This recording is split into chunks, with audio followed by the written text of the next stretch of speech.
Hello, welcome to Omega Pro Classes. बच्चों, आज हम लोग इस चैनल के तहत आप लोगों के सामने कई तरह के कोर्सेज लेकर के आए हैं, जिसमें फाउंडेशन होगा उन बच्चों के लिए जो फ्रेशर्स हैं, जो जस्ट आफ्टर 10th क्लास, चाहे वो किसी भी बोर्ड से हों, स्टेट बोर्ड्स या सीबीएसई बोर्ड, उनका क्लासेस स्टार्ट होगा 11th एंड 12th के लिए। ठीक है। और कुछ और बच्चे जो कॉम्पिटिटिव एग्जामिनेशन के लिए तैयारी कर रहे हैं, उनके लिए हम लोगों का एक स्पेशली डिज़ाइंड कोर्स होगा जो आईआईटी नीट के लिए होगा। और जो बच्चे 11 12 करके अपना फाउंडेशन, जिनका फाउंडेशन थोड़ा वीक है, अगर वो चाहते हैं कि वो इस क्लास को ज्वाइन करें तो उनका भी स्वागत है। और वो बच्चे जो 11 12 साइंस से करके किसी और कॉम्पिटिटिव एग्जामिनेशन की तैयारी करना चाहते हैं, सिविल सर्विसेज पे जाना चाहते हैं, रेलवेज और दूसरे भी कॉम्पिटिटिव एग्जामिनेशन में, उनका भी स्वागत है। तो मैं मोहम्मद खलील अहमद आपका इस चैनल के तहत फिजिक्स क्लास के लेक्चर सीरीज को कंटिन्यू करूंगा। तो फिर से एक बार आप लोगों का स्वागत है। और उससे पहले मैं आपको बताना चाहूँगा कि जो बच्चे 11th और 12th क्लास में आ रहे हैं, एक्चुअली उनका कोर्स है क्या, उनके सिलेबस क्या है, उनके टॉपिक्स क्या हैं, क्योंकि जब तक हम लोगों को ये पता ना हो कि मुझे करना क्या है, तब तक मेरा डायरेक्शन सही नहीं होता है। ठीक है। उसमें पहले तो हम लोग देखेंगे कि जो सिलेबस है वो क्या है, फिर उसकी इनसाइड स्टोरी क्या है, फिर उसके बाद वहाँ से हम लोगों को अपने फाउंडेशन में कहाँ तक रहना है, और जब हम लोगों को नीट और जेई में जाना है तो उसके लिए हम लोगों को किस डेप्थ तक जाना है, क्वेश्चन कैसे समझना है, क्वेश्चन के क्रैक करने की स्ट्रेटजी क्या होगी, क्वेश्चन को समझने से पहले उनके जो एस्पेक्ट हैं, उनका जो एक पूरी भूमिका होती है, बैकग्राउंड होता है, उसको भी हम लोग समझेंगे। तो अभी हम इंट्रोडक्टरी लेक्चर है, इंट्रोडक्शन में हम लोग आपके सामने ये रखेंगे कि आपके बच्चों सिलेबस क्या है, सिलेबस के हिसाब से हम लोग आगे बढ़ेंगे धीरे धीरे समझते हुए। ठीक है। तो सबसे पहले आप यहाँ देख रहे हैं कि हम क्लास 12th के बच्चों के लिए पहला इंट्रोडक्टरी क्लास लेकर के आ रहे हैं। ठीक है। यहाँ आप बता दें आपको कि क्लास 12th स्पेशली फिजिक्स में जो हम लोगों का सिलेबस है, चाहे वो नीट का सिलेबस हो, चाहे वो जेई का सिलेबस हो, चाहे वो 12th सिलेबस हो, बोर्ड का हो, स्टेट बोर्ड, कोई सा भी स्टेट बोर्ड हो, या फिर सीबीएसई का हो, वो आपकी जो किताब है वो बस एक ही किताब है, एनसीईआरटी। मतलब किताब नहीं, कि उसमें जो भी टॉपिक्स हैं, उसी टॉपिक्स को आपको जिस भी बुक में पढ़ना है, डीप में पढ़ना है, जहां भी पढ़ना आप पढ़ सकते हैं, लेकिन टॉपिक आपका वही होगा जो एनसीईआरटी ने लिख दिया है। और एनसीईआरटी को स्पेशली हम लोग मेडिकल के स्टूडेंट्स के लिए कहते हैं कि दिस इज द बाइबिल, ये बाइबिल है उनके लिए, इनको पढ़ना छोड़ना ही नहीं है। समझने के लिए आप कोई सी भी किताबें समझने के लिए ले, टॉपिक यही होगा। तो एनसीईआरटी ने जो बुक डिजाइन की है वो 2 वॉल्यूम में डिजाइन की है, वॉल्यूम 1, वॉल्यूम 2, जैसा कि मैंने आपके सामने लिख दिया है। ठीक है। वॉल्यूम 1 में एनसीईआरटी में आप देख रहे हैं कि कुल मिलाकर के 8 चैप्टर्स हैं, 8 चैप्टर्स हैं। और वॉल्यूम 2 में आप देखेंगे कि मैंने यहाँ पे 6+1 किया है। उसके पीछे वजह यह है कि कोरोना में या उससे पहले एक चैप्टर था कम्युनिकेशन, उस कम्युनिकेशन चैप्टर को सीबीएसई ने डिलीट कर दिया है। लेकिन अभी भी बहुत सारे स्टेट बोर्ड में ये चैप्टर एग्जिस्ट करता है, ये चैप्टर पढ़ना है उनको। तो इसलिए मैंने 6+1 लिखा है, क्योंकि अगर जो बच्चे सीबीएसई से हैं और उनका टारगेट है कि नहीं मुझे बस 12th करना है, तो वो अपने 6 पर फोकस करेंगे, और जिनको आगे तक जाना है वो 7 चैप्टर यानी कम्युनिकेशन पे भी फोकस करेंगे। और जो स्टेट बोर्ड है, उन वहाँ के बच्चे देख लेंगे कि उनका जो सिलेबस है वो कम्युनिकेशन चैप्टर को कंटिन्यू कर रहा है या नहीं कर रहा। अगर कर रहा है तो वो उसको कैरी फॉरवर्ड करेंगे, हम लोग इसका भी क्लास रखेंगे। ठीक है। अब थोड़ा सा वॉल्यूम 1 पे बात कर लेते हैं। जब आप वॉल्यूम 1 को देखेंगे तो देखिए यहां मैंने यूनिट्स लिखे हैं, यूनिट्स। पहला यूनिट जो है वो इलेक्ट्रोस्टैटिक्स है, और उस इलेक्ट्रोस्टैटिक्स में आपको 2 चैप्टर पढ़ने हैं, चैप्टर 1 चैप्टर 2 करके है। चैप्टर 1 में है electric charge and field. 1 by 1 हम लोग एक एक चीज को समझेंगे, ना सिर्फ चैप्टर को, बल्कि अगर ये इलेक्ट्रिक चार्ज एंड फील्ड में इलेक्ट्रिक और चार्ज और फील्ड, ये 3 वर्ड, 3 शब्द अगर हैं, तो इनका मतलब फिजिक्स में क्या होता है, इनका स्कोप क्या होता है। दूसरा चैप्टर हम लोग को, जो कि इसी यूनिट में, इलेक्ट्रोस्टैटिक यूनिट में ही दूसरा चैप्टर हम लोगों का क्या है, electrostatic potential and capacitor, electrostatic potential and capacitance. ठीक है। कैपेसिटेंस मतलब ये पूरा जो अगर हम लोग चैप्टर को डिवाइड करते हैं तो दो मेजर पार्ट में डिवाइड कर देते हैं, पोटेंशियल अलग कर देते हैं, फिर कैपेसिटर अलग पढ़ते हैं। लेकिन हाँ, बिना पोटेंशियल पढ़े कैपेसिटेंस आपको समझ में नहीं आना है, बहुत इंपॉर्टेंट है। और कैपेसिटेंस से बहुत अच्छे न्यूमेरिकल फ्रेम किए जाते हैं, बहुत अच्छे न्यूमेरिकल, लेकिन ये बड़े आसान भी होते हैं। इनका एक तरीका है, उस तरीके से अगर हम लोग इसको समझेंगे तो ये बड़े आसान से होते हैं। और नेक्स्ट यूनिट जो है हम लोग का है वो इलेक्ट्रिक करंट, करंट इलेक्ट्रिसिटी के नाम से 10th क्लास में भी ये चैप्टर आपने पढ़ा है। इस चैप्टर को अगर आप देखेंगे तो थोड़ा मॉडरेट है। मॉडरेट है मीन्स कुछ तो आपको लगेगा कि हाँ 10th वाली बात ही है, कुछ नई चीज़ें भी आएंगी, ठीक है।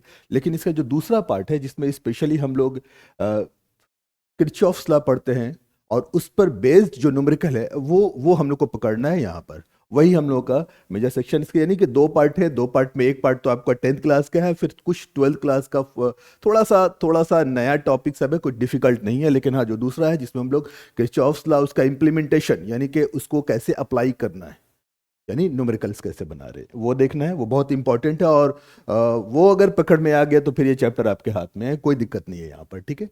उसके बाद नेक्स्ट यूनिट हम लोगों का है magnetic effect of electric current and magnetism. हाँ, ये आपको बता दूं कि एक्चुअली इसके बाद हम और डील करेंगे और डीप में इसको समझेंगे। तो यूनिट वाइज थोड़ा समझते हैं, चलिए थोड़ा जल्दी जल्दी भी करते हैं।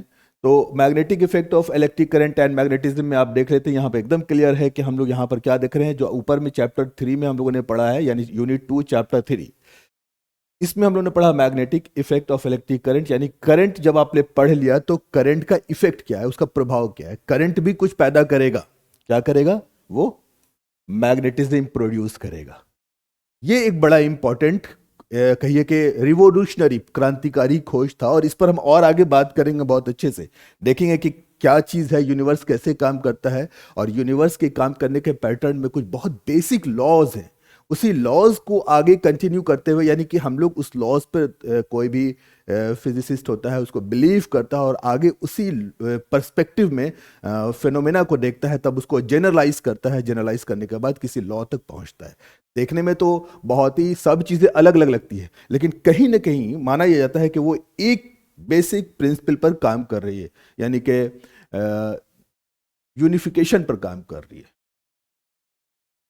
उसके बाद मैग्नेटिज्म थोड़ा सा हम लोग इससे हटके कुछ देखेंगे, जैसे नेचुरल मैग्नेटिज्म पढ़ा है, अर्थ भी मैग्नेट की तरह बिहेव करती है, कुछ मैग्नेटिक मटेरियल हैं और कुछ ऐसे मटेरियल हैं जो मैग्नेटिक नहीं है, तो वो सारा चीज़ यहाँ डील किया जाएगा।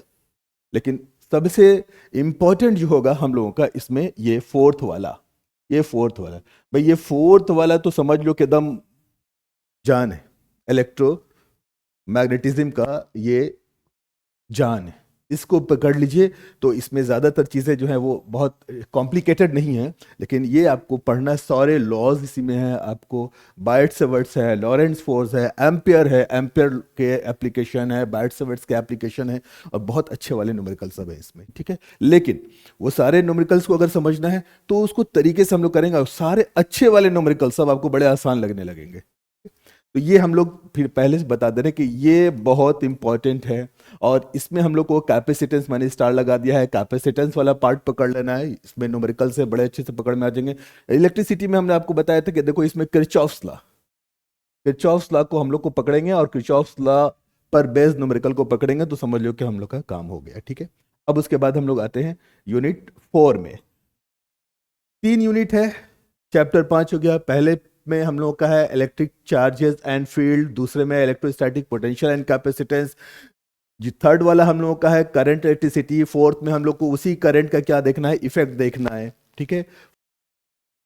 तो चैप्टर 1 चलो भाई, इलेक्ट्रोस्टैटिक्स था, इलेक्ट्रिक चार्ज एंड फील्ड हो गया, उसी में हम लोग को पढ़ना इलेक्ट्रोस्टैटिक पोटेंशियल एंड कैपेसिटेंस हो गया। चैप्टर 3 करंट इलेक्ट्रिसिटी है, वही है, उसमें कोई इंटरनल कोई और सब टॉपिक या सब चैप्टर नहीं बनाया गया है। लेकिन ये जो थर्ड है, जो इलेक्ट्रिक करंट का मैग्नेटिक इफेक्ट यहाँ पर हम लोगों को पढ़ना है। इसमें 2 है, जिसमें मूविंग चार्जेस एंड मैग्नेटिज्म है, और मैग्नेटिज्म एंड मैटर है। यही मैटर में हम लोग देखेंगे कि पैरामैग्नेटिक, डायमैग्नेटिक, फेरोमैग्नेटिक मटेरियल क्या है, उनका जरा सा मॉलिक्यूलर स्ट्रक्चर कैसे काम करता है कौन नहीं है, इसमें क्यूरीज लॉ वगैरह वगैरह चीज़ देखेंगे, ठीक है। सब इंटरेस्टिंग है, पढ़ेंगे सीक्वेंस से सब समझ में आने वाला है। फिर उसके बाद फोर्थ है, फोर्थ में हम लोग को पढ़ना है electromagnetic induction and alternating current. अभी अल्टरनेटिंग करंट को अलग कर देते हैं, हम क्या अलग करेंगे, देखो चैप्टर ही अलग कर दिया है। इसने कहा है कि इसमें हम अल्टरनेटिंग करंट अलग पढ़ाएंगे और इलेक्ट्रोमैग्नेटिक इंडक्शन को अलग एक चैप्टर में फ्रेम किया गया है, चैप्टर 6 एंड चैप्टर 7 एनसीईआरटी में। अब एक बात हम यहाँ पे करते हैं, बड़ा इंटरेस्टिंग है। सवाल ये है कि यहाँ जब फोर्थ में आप आते हैं तो आप क्या पढ़ते हो, magnetic effect of electric current, यानी जब करंट होगा यानी चार्ज मूव करेगा तो क्या प्रोड्यूस करेगा, मैग्नेटिक इफेक्ट। अब एकदम रिवर्स कहानी है, यानी यहां देखिए चार्ज के मूव करने से करंट बनता है, लेकिन करंट एकदम नई चीज प्रोड्यूस करता है जो इससे पहले यह माना जाता था कि इनका कोई कनेक्शन नहीं है। अब वो क्या है, मैग्नेटिक फील्ड। मैग्नेटिक फील्ड कौन प्रोड्यूस कर रहा है, करंट। माना जाता था कि भाई करंट अलग है, मैग्नेटिज्म अलग है, मैग्नेट का करंट से कोई कनेक्शन नहीं है। लेकिन ये बहुत रेवोल्यूशनरी और चौंकाने वाले रिसर्च था, खोज था, डिस्कवरी थी कि भाई करंट से मैग्नेटिक फील्ड प्रोड्यूस होता है। और आपने क्लास 10th में पढ़ा होगा, ऑर्स्टेड एक्सपेरिमेंट पढ़ा होगा, ऑर्स्टेड ने यही पता करा था, ठीक है। तो जिन लोगों ने यूनिवर्स के काम करने का तरीका समझा है, यानी कि जो लोग फिजिक्स को समझते हैं, जो जानते हैं कि नेचर काम कैसे करता है, वो बिलीव करते हैं एक चीज पर जिसको हम लोग कहते हैं सिमेट्री, यानी यूनिवर्स में सिमेट्री है। भाई मैटर है तो डार्क मैटर है ना, पार्टिकल है तो एंटी पार्टिकल है, एनर्जी है तो डार्क एनर्जी है ना, न्यूट्रिनो है एंटी न्यूट्रिनो है, इलेक्ट्रॉन है तो पॉजिट्रॉन है, एकदम उसका अपोजिट कैरेक्टर रखने वाला एक पार्टिकल एग्जिस्ट करता है। तो उसी तरह से आप ये समझो कि अगर करंट ने मैग्नेटिज्म को प्रोड्यूस किया, ठीक है, तो सिमेट्री के अकॉर्डिंग मैग्नेटिक फील्ड को भी करंट प्रोड्यूस करना चाहिए। ये चीज क्लिक कर गई दिमाग में उन लोगों को। भाई जाहिर सी बात है, बड़े लोग हैं, साइंटिस्ट हैं, ग्रेटेस्ट पीपल है, we are the follower of that persons, है ना, हम लोग उनको फॉलो करते हैं, है ना, उन्हीं के पद चिन्हों पर चलते हैं। तो उनका ये था कि भाई एक बड़ी अच्छी चीज चाबी हम लोग को मिल गई है, या कहीं के ताला मिल गया है कि करंट ने मैग्नेटिक फील्ड को प्रोड्यूस किया है, तो सिमेट्री के अकॉर्डिंग मैग्नेटिक फील्ड को भी करंट प्रोड्यूस करना चाहिए। अब लगे भाई इसके पीछे, तो वो ना इसके पीछे बड़ी कहानी है, सब हम लोग चैप्टर में आएंगे तो वो सब हम लोग देखेंगे। तो इलेक्ट्रोमैग्नेटिक इंडक्शन दरअसल ये वही फेनोमेना है जो मैग्नेटिक फील्ड से इलेक्ट्रिक करंट प्रोड्यूस करता है। मिल गया ना, सिमेट्री कंप्लीट हो गया। यहां करंट ने मैग्नेटिक फील्ड प्रोड्यूस किया तो फिर मैग्नेटिक फील्ड से क्या बन गया, करंट बन गया, इलेक्ट्रिक करंट बन गया। ये वही है इलेक्ट्रोमैग्नेटिक इंडक्शन, ये वही चैप्टर है।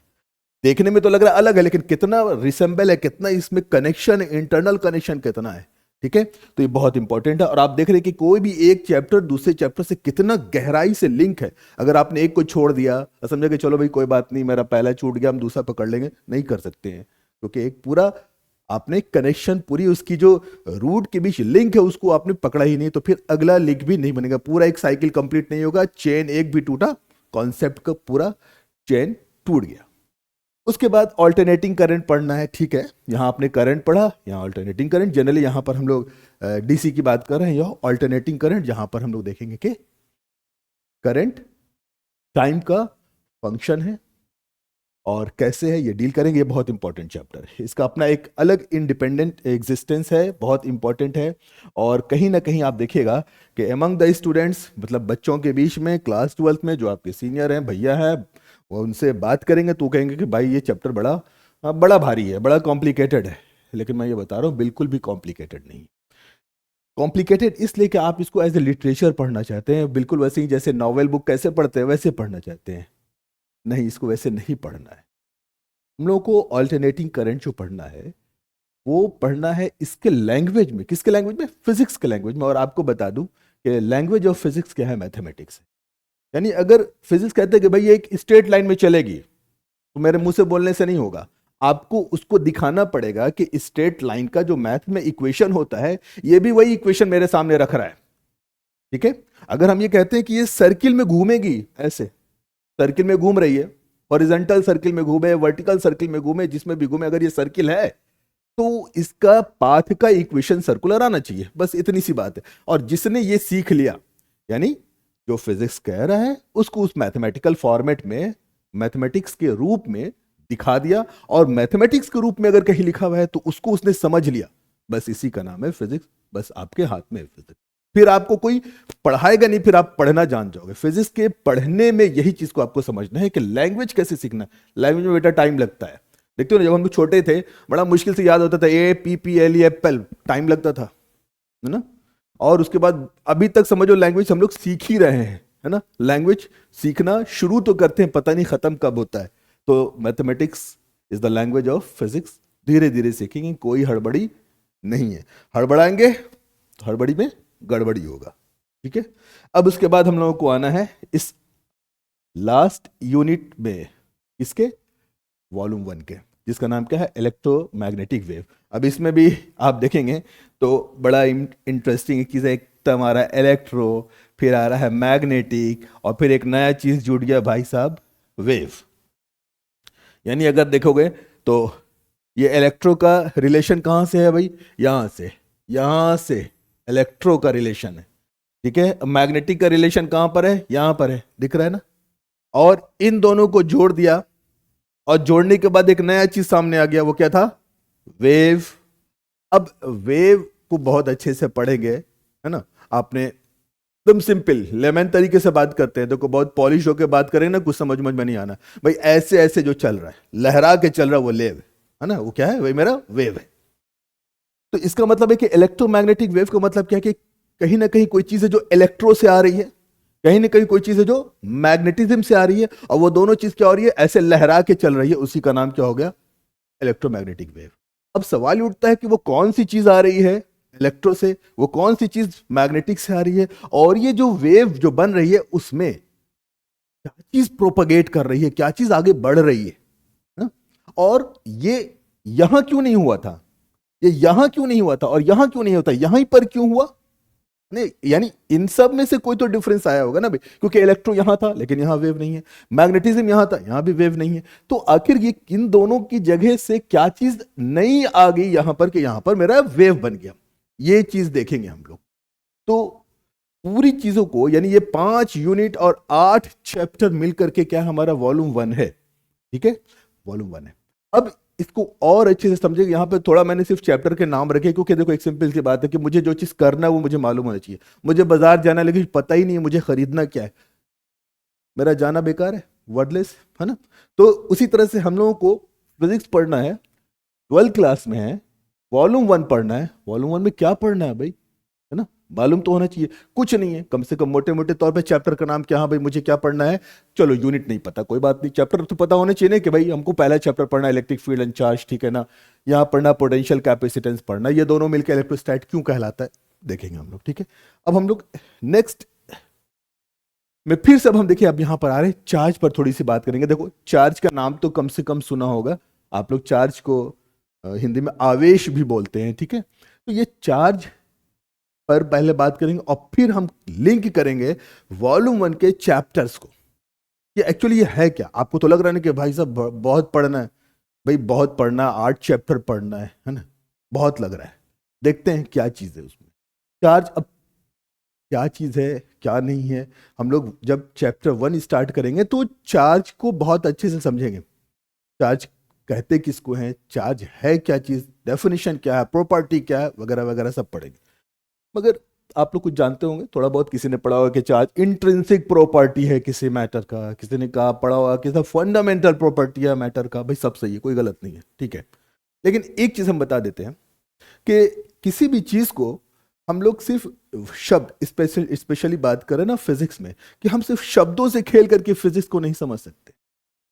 फिजिक्स में हम लोग किसी चीज को जो समझते हैं उसके कई डायमेंशन है।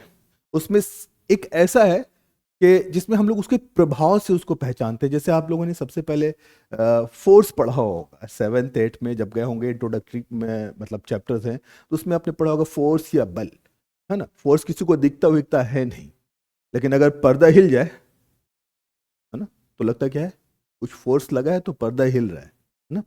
खुद से दरवाजा खुला है, बंद हो जाए, है ना, तो क्या कहते हैं, दरवाजे पे किसी ने फोर्स लगाया, दरवाजा बंद हो गया, ठीक है। तो फोर्स कहीं ना कहीं दिखता उगता है नहीं, लेकिन वो घोस्ट की तरह है, उसके प्रभाव से, उसके इफेक्ट से हम लोग उसको पहचानते हैं, है ना। बल लगा, वस्तु, कोई बॉडी गतिशील हो गई, मोशन में आ गई, है ना। कोई बॉडी थी, मूव कर रही थी, रुक गई, किसी ने रोका नहीं, कोई आदमी नहीं है।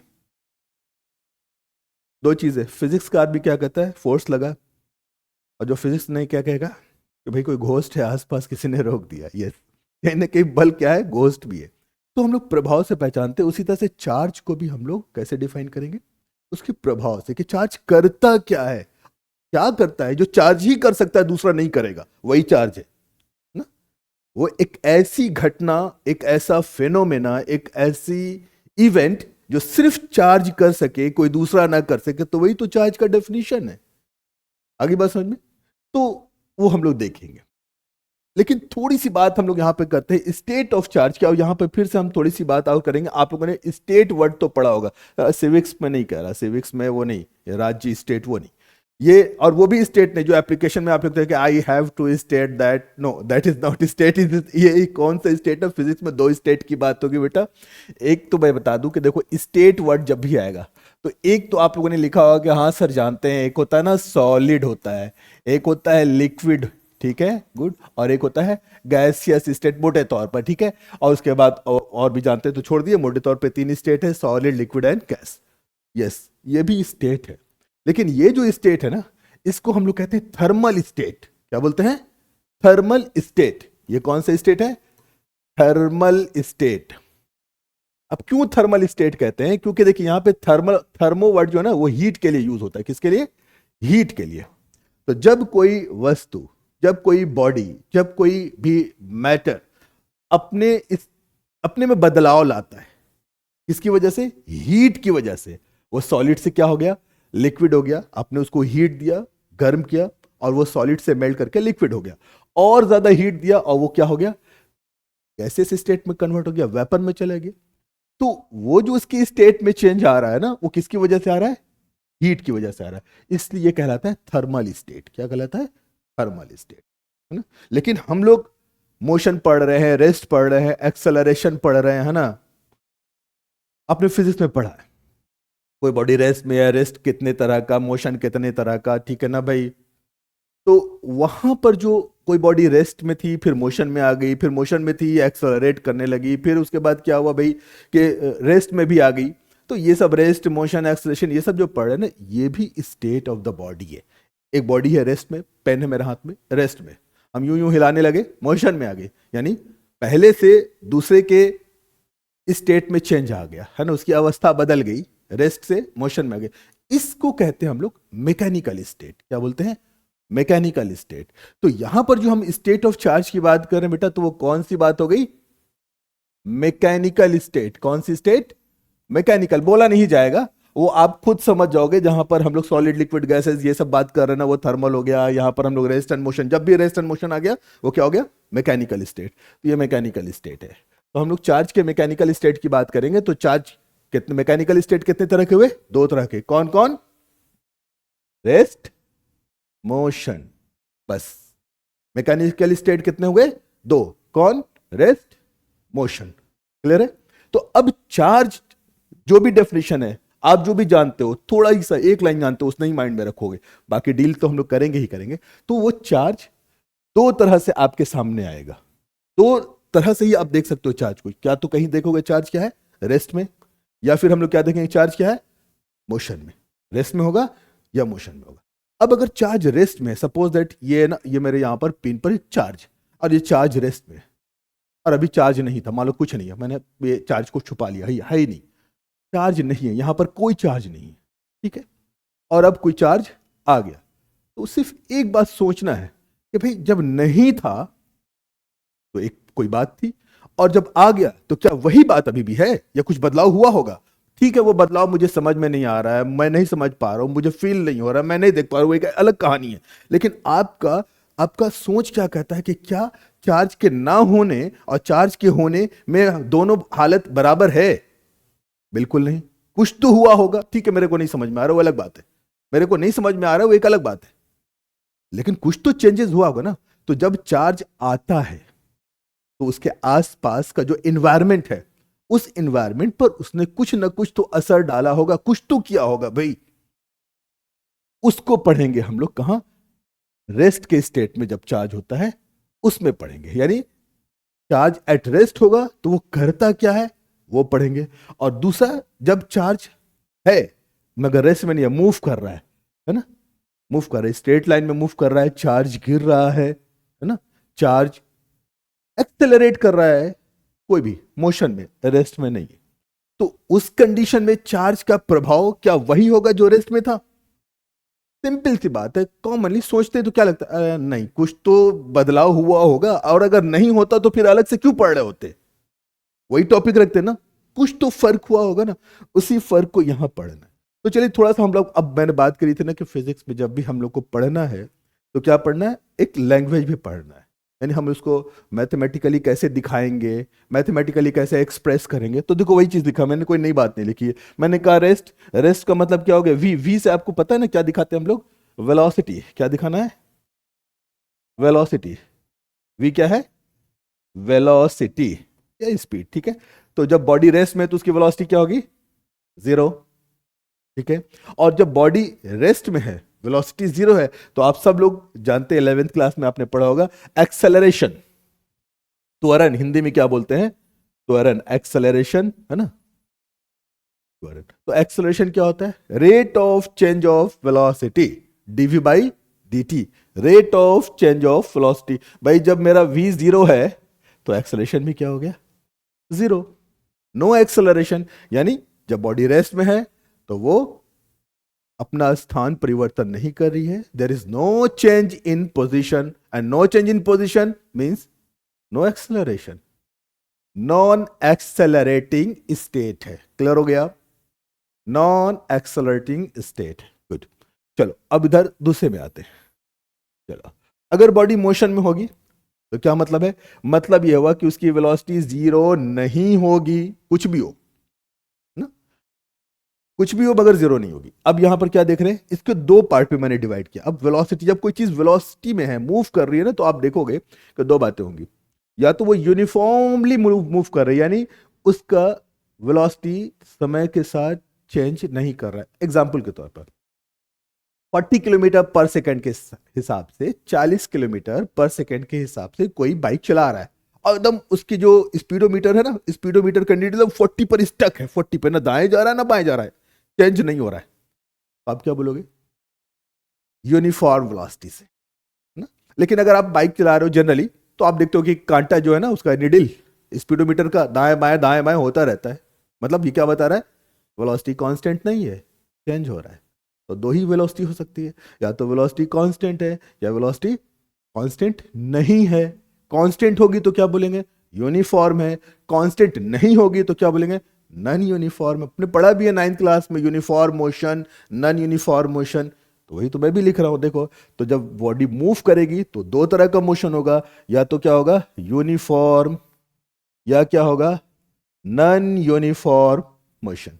क्लियर हो गया। तो चलो थोड़ा सा समराइज करते हैं भाई, यहां पर क्या पढ़ना है, तो चार्ज, चार्ज के कितने स्टेट, दो, कौन कौन, state of rest, state of motion. जाहिर सी बात है मैकेनिकल स्टेट की बात हो रही है, ठीक है। जब रेस्ट में होगा तो वेलोसिटी 0, वेलोसिटी 0 तो एक्सेलरेशन 0। जब मोशन में होगी तो बॉडी में दो तरह की मोशन हो सकती है, या तो चार्ज यूनिफॉर्म मोशन में होगी, या चार्ज नॉन यूनिफॉर्म मोशन में होगी। क्लियर होगी बात। अब इसी चीज को आगे हम लोग कंटिन्यू करते हैं, और देखिए अभी हम लोग इधर से आते हैं, जो बात उधर हम लोगों ने डील किया था नेक्स्ट पेज पर, उसी को हम लोग आगे देख रहे हैं, ठीक है। तो देखिए, जब बॉडी रेस्ट में है तो आपने क्या देखा अभी, कि वेलोसिटी 0, और वेलोसिटी 0 तो क्या है भाई, एक्सेलरेशन 0। तो जब बॉडी रेस्ट में होगी तो रेस्ट के स्टेट में चार्ज क्या करती है, जो भी करती है उसको हम लोग फिजिक्स के जिस यूनिट में या चैप्टर में पढ़ते हैं उसका नाम क्या है बेटा, इलेक्ट्रोस्टैटिक्स। इलेक्ट्रोस्टैटिक, यानी अगर आप इलेक्ट्रोस्टैटिक पढ़ रहे हो तो समझो क्या पढ़ रहे हो, चार्ज एट रेस्ट पढ़ रहे हो।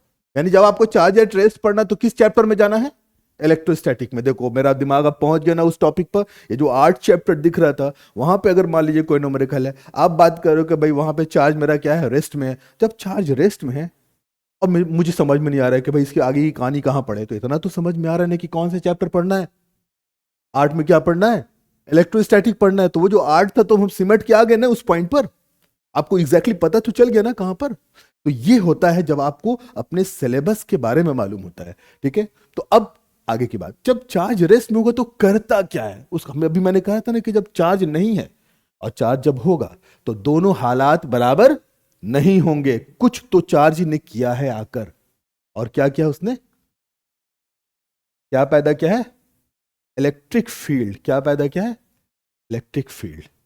चार्ज जब रेस्ट में होगा तो क्या प्रोड्यूस करेगा, क्या प्रोड्यूस करेगा, इलेक्ट्रिक फील्ड प्रोड्यूस करेगा।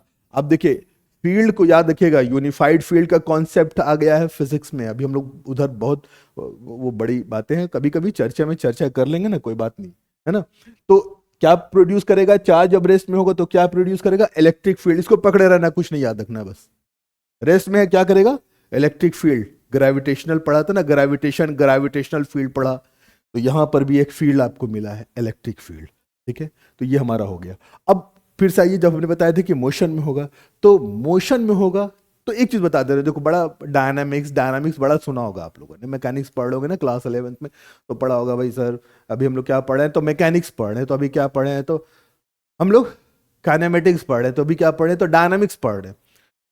टीचर भी बोल रहे हैं, हम भी बोल रहे हैं, कुछ बच्चे समझ रहे हैं, बहुत सारे बच्चे कह रहे हैं कि क्या डायनामिक्स भाई, क्या स्टैटिक्स, कुछ समझ में नहीं आ रहा है सर, बोलना क्या चाह रहे हैं और डायनामिक कह के कहना क्या चाह रहे हैं। तो बस एक छोटे से शब्दों में याद रखना है, स्टैटिक कह दिया रेस्ट, और डायनामिक्स जो रेस्ट में ना हो। तो जाहिर सी बात है, तुम ही बताओ ना, जब कोई बॉडी रेस्ट में नहीं होगी तो क्या बोलेंगे हम उसको, मोशन में बोलेंगे ना।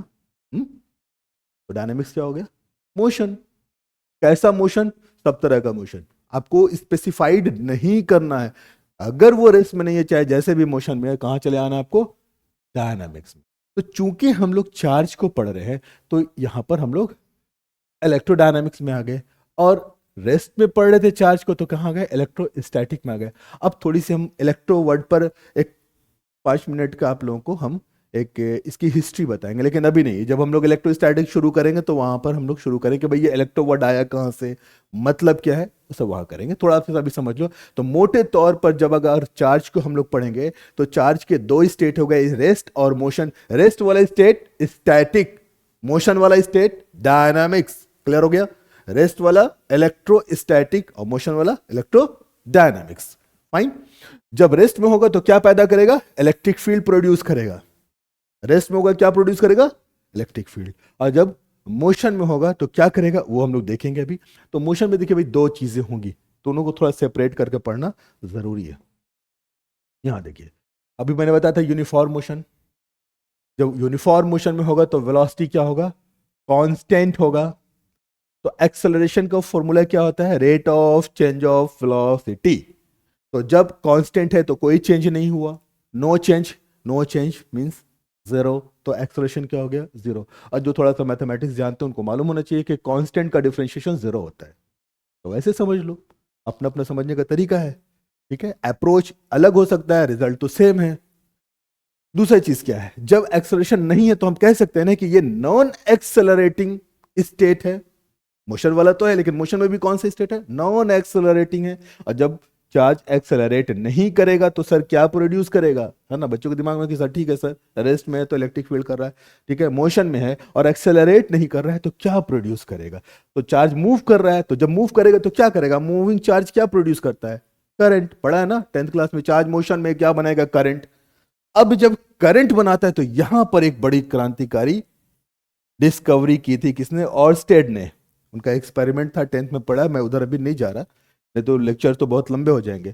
तो उन्होंने क्या देखा था कि वो मैग्नेटिक फील्ड प्रोड्यूस कर रहा, बस ये पकड़ लो भाई। देखो एक फील्ड इधर मिला था, तो मैग्नेटिक इफेक्ट की वजह बढ़िया है ना कि मैं ऐसा करूं ना कि इसको इसको मैं 1 मिनट मैं फील्ड लिख दूं तो ज्यादा बेहतर होगा। तो मैग्नेटिक फील्ड प्रोड्यूस करेगा। तो जब करंट होगा तो क्या प्रोड्यूस करेगा, मैग्नेटिक फील्ड। और रेस्ट में होगा तो क्या है, इलेक्ट्रिक फील्ड। तो दो फील्ड यहां मिल गया आपको। एक फील्ड 11th में पढ़ा था, ग्रेविटेशनल फील्ड, उसको भी माइंड में रखना, बड़ा काम करेगा वो भी। तो ये देखिए, ये ये याद रखना है, ठीक है, ठीक है। और दूसरा ये याद रखना है, दो फील्ड मिल गया। अब हम इसमें बता दे रहे हैं कि देखिए, जब आप रेस्ट में पढ़ेंगे तो रेस्ट में आपको दो चैप्टर मिल जाएंगे, कौन, चैप्टर नंबर 1 और 2, जैसा कि इससे पहले हम लोग स्लाइड में देखा था कि देखिए देखिए इलेक्ट्रोस्टैटिक्स 2 चैप्टर मिल गए थे। उसी तरह से जब हम लोग यहाँ आ जाएंगे मोशन वाले में, ठीक है, तो मोशन वाले में जब हम लोग आएंगे तो मोशन वाले में आप देख रहे हैं कि uniform motion, non uniform. Uniform motion में क्या है, करंट। अब करंट पढ़ना और करंट के इफेक्ट को भी पढ़ना कि भाई जब करंट होगा तो इसका क्या प्रभाव होगा। तो करंट पढ़ा चैप्टर नंबर 3, याद आ गया। फिर उसके बाद क्या प्रोड्यूस करेगा, तो मैग्नेटिक इफेक्ट, तो चैप्टर नंबर 4। और फिर उसी में क्या आ गया, चैप्टर नंबर 5, दोनों फर्स्ट पेज में आपने देखा था। और उसके बाद देखिए 3 हो गया, 4 और 5 हो गया। और इसी में आपने क्या पढ़ा, इलेक्ट्रोमैग्नेटिक इंडक्शन। तो मैंने बताया था ना कि भाई जब करंट ने मैग्नेटिक फील्ड प्रोड्यूस किया है तो डिस्कवरी क्या थी, सिमेट्री क्या कह रहा था कि भाई मैग्नेटिक फील्ड को भी करंट प्रोड्यूस करना चाहिए। और ये चैप्टर नंबर 6 यानी कि इलेक्ट्रोमैग्नेटिक इंडक्शन। और फिर ऑल्टरनेटिंग करंट, तो सर टाइम का फंक्शन है, टाइम के रिस्पेक्ट में वेरी कर रहा है वगैरह वगैरह, वो इसी में आ गया चैप्टर नंबर 7 में। तो कुल मिला के अगर आप देखें तो इस मेजर टॉपिक के अंदर में हम लोगों का कितना चैप्टर हो रहा है, चैप्टर 4, 5, 6, 7, 8, सॉरी 8 नहीं 7, 1, 2, 3, 4, 5, 5 चैप्टर यहां पर है। और उसके बाद 2 फील्ड पकड़ लिया, इलेक्ट्रिक फील्ड, मैग्नेटिक फील्ड। अब आ जाते हैं कि भाई नॉन एक्सेलरेटिंग मोशन है, वो हो गया। अब उसके बाद आ गए एक्सेलरेटिंग मोशन में, यानी जब बॉडी क्या करेगी, कांस्टेंट नहीं बल्कि वेरिएबल वेलोसिटी से मूव कर रही है, यानी नॉन यूनिफॉर्म मोशन होगा। नॉन यूनिफॉर्म मोशन होगा तो वेलोसिटी कांस्टेंट नहीं होगा। देख लीजिए कांस्टेंट नहीं है, नॉट कांस्टेंट।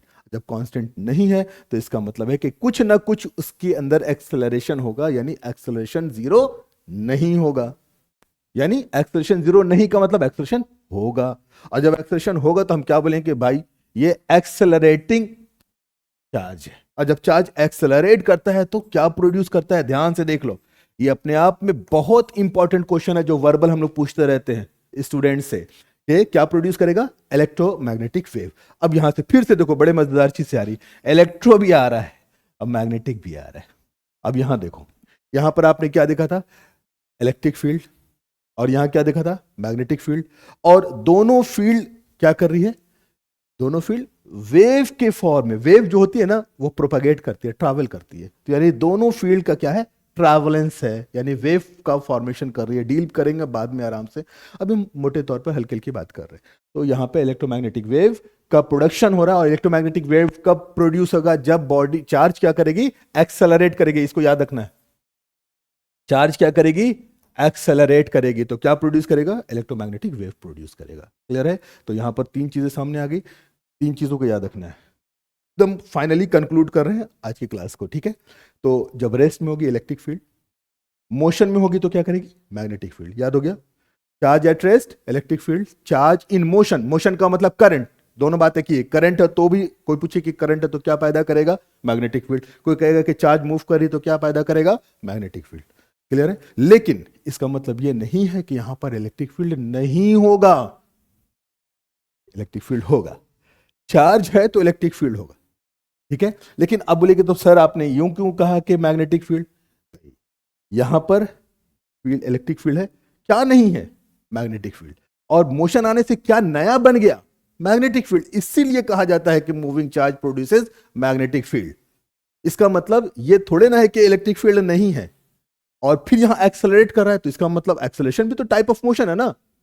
तो इसमें इलेक्ट्रिक फील्ड भी आया, मूव कर रहा है, तो मैग्नेटिक फील्ड भी आया। चूंकि एक्सेलरेट कर रहा है, एक नया कैरेक्टर आया, इसलिए एक नई चीज उसने यहां पर डाल दी। क्या डाल दी, वेव।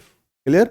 तो charge at rest electric field, charge in motion magnetic field, और इलेक्ट्रिक फील्ड भी। और जब चार्ज एक्सेलरेट करेगा, accelerating charge produces electromagnetic wave. Volume 1 खत्म। अब हम अगर एक बात आखिरी लाइन कहें, एक आखिरी लाइन के साथ एक लाइन में बता दो क्या हुआ, एक लाइन में सुनो। ये पूरा वॉल्यूम 1 क्या है, charge at rest, charge in motion, charge in acceleration, यानी स्टोरी ऑफ चार्ज, चार्ज की कहानी है। वॉल्यूम 1 पूरा 1 से लेके 8 चैप्टर तक क्या है, कुछ नहीं है, एक पूरे चार्ज की कहानी है, चार्ज की स्टोरी है, एक चार्ज की फिल्म है। और इस वॉल्यूम 1 का हीरो कौन है, चार्ज, मैं नहीं। Charge is the hero of this volume 1। Thank you. तो नेक्स्ट क्लास में बेटा हम लोग इसके आगे कंटिन्यू करेंगे। इलेक्ट्रोस्टैटिक्स थोड़ा अच्छे से पढ़ना है, ठीक है, मजा आएगा।